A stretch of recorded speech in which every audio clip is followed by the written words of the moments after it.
On May 6, 1937, thousands of people gathered at the Lakehurst Naval Air Station in New Jersey.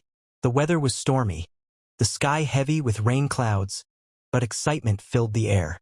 They were waiting for a miracle of modern engineering, a symbol of human ambition, a flying giant that ruled the skies. The Hindenburg, at 803 feet long, longer than the Titanic and nearly as long as 3 football fields, it was the largest flying machine ever built. It was not just an airship, it was a luxury hotel floating in the sky. But in less than 40 seconds, this masterpiece would turn into a fireball. Flames would rip through the sky, passengers would leap to their deaths, and one voice would echo through history. Oh, the humanity! What really happened to the Hindenburg? Was it an accident? Or something far more sinister?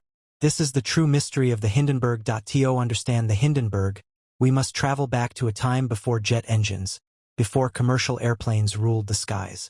In the early 20th century, airships were the future. They were silent, elegant, and capable of traveling vast distances without refueling. Germany, in particular, became the undisputed leader in airship technology. At the heart of this revolution was Count Ferdinand von Zeppelin, a man obsessed with flight. He believed massive rigid airships could dominate global transportation. And he was right. By the 1920s and 1930s, German Zeppelins were crossing oceans, carrying passengers in comfort while airplanes were still loud, dangerous, and unreliable.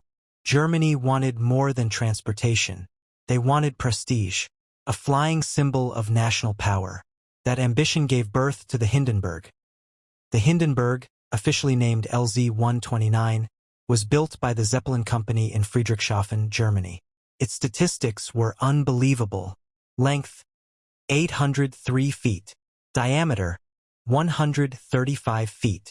Gas cells, 16 massive hydrogen chambers engines, 4 diesel engines. Cruising speed, 84 miles per hour. Maximum speed, 135 kilometers per hour. Could carry 72 passengers, 61 crew members, and tons of cargo. But what truly made the Hindenburg legendary was its luxury. Passengers aboard the Hindenburg didn't feel like they were flying. They felt like royalty.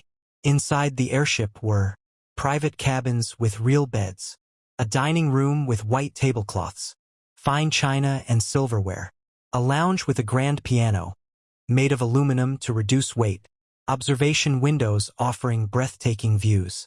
Amazingly, the Hindenburg even had a smoking room. Yes, on a hydrogen-filled airship. It was sealed, pressurized, and equipped with an airlock so no flame could escape. At least that was the theory. Ticket prices were extremely high, affordable only to the wealthy elite, business tycoons, politicians, and celebrities. Crossing the Atlantic by ship took 5 days. The Hindenburg could do it in 2.5 days. It was faster, smoother, and far more glamorous. The future of air travel had arrived. Or so it seemed. There was one fatal compromise. Hydrogen. Hydrogen is extremely light, perfect for lift, but also highly flammable. The Hindenburg was originally designed to use helium, which is non-flammable. But there was a problem. Only one country controlled the world's helium supply. The United States. Due to political tensions and export restrictions, the U.S. refused to sell helium to Nazi Germany. Germany had no choice. They filled the Hindenburg with hydrogen. The engineers knew the risks, but they believed safety systems, careful handling, and German precision would prevent disaster. They were wrong. In May 1937, the Hindenburg began its first transatlantic flight of the season. It departed from Frankfurt, Germany, heading toward the United States. On board were 97 people, 36 passengers, and 61 crew members. The journey across the Atlantic was smooth. Passengers dined, relaxed, and gazed down at the ocean from the sky. But trouble awaited in New Jersey. As the Hindenburg approached Lakehurst Naval Air Station, bad weather rolled in. Thunderstorms, strong winds, electrical disturbances. The captain decided to delay landing and circle the area. After hours of waiting, conditions improved slightly. At 7:25 p.m., the Hindenburg began its landing maneuver. Ground crews prepared to receive the massive airship. Everything appeared normal. Until it wasn't. At 7:25 and 37 seconds p.m., witnesses saw a small flame near the rear of the airship. Seconds later, boom! Fire erupted violently, racing along the hydrogen-filled structure. The Hindenburg transformed into a burning skeleton in the sky. In just 34 seconds, the entire airship was engulfed. Passengers screamed. Crew members jumped. The sky turned orange with fire. Radio reporter Herbert Morrison, recording the landing live, broke down as he described the horror. "It's bursting into flames. This is terrible. Oh, the humanity." That emotional cry became one of the most famous recordings in history. The age of airships ended that night. Out of the 97 people on board, 35 died. 62 survived. Many survived by jumping just seconds before impact. Others were burned or trapped inside the wreckage. Remarkably, most passengers lived, while many trained crew members died, trying to control the ship until the end.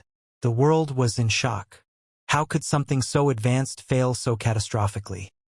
An immediate investigation began. The official conclusion? Hydrogen ignition caused by static electricity.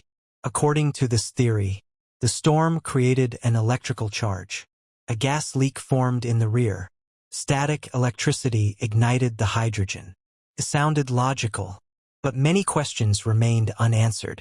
No one ever found conclusive physical evidence of a hydrogen leak, and witnesses reported seeing strange flashes before the fire. The mystery deepened. One of the most controversial theories is sabotage.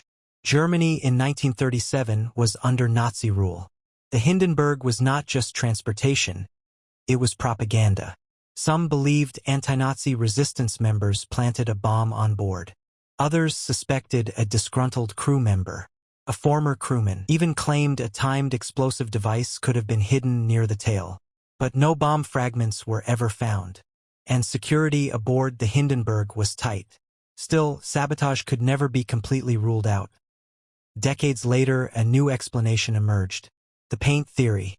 Scientists discovered that the Hindenburg's outer skin was coated with a mixture of aluminum powder and iron oxide, the same ingredients used in rocket fuel. According to this theory, the airship's skin was highly flammable. A static discharge ignited the outer fabric. The fire spread along the skin, not the hydrogen. Supporters argue the hydrogen burned too quickly upward to cause the initial explosion. This theory challenges decades of belief, but critics say hydrogen still played a major role. The debate continues. The Hindenburg wreckage was quickly cleared. No modern forensic methods were used. Much evidence was lost forever. Eyewitness accounts conflicted. Photographs were limited, and political pressure influenced conclusions. The truth may never be known. What we do know is this: the disaster shattered public trust in airships. After the Hindenburg, passenger airship travel ended overnight. Remaining Zeppelins were scrapped. Funding was redirected to airplanes. Within a decade, jet aircraft dominated the skies. The Hindenburg didn't just crash, it ended an entire era of aviation. Today, the Hindenburg remains one of the most iconic disasters in history, not because it was the deadliest, but because it was caught on film and sound. It became a symbol of overconfidence in technology, the dangers of ignoring risk, the fragile line between progress and catastrophe. Even now, the Hindenburg asks us an uncomfortable question. When ambition outpaces safety, who pays the price? The Hindenburg was more than an airship. It was a dream that humans could conquer the skies with elegance and confidence. But on that stormy evening in 1937, the dream burned away in seconds, leaving behind fire, questions, and a mystery that still haunts history. The Hindenburg may have fallen, but its lesson still flies above us.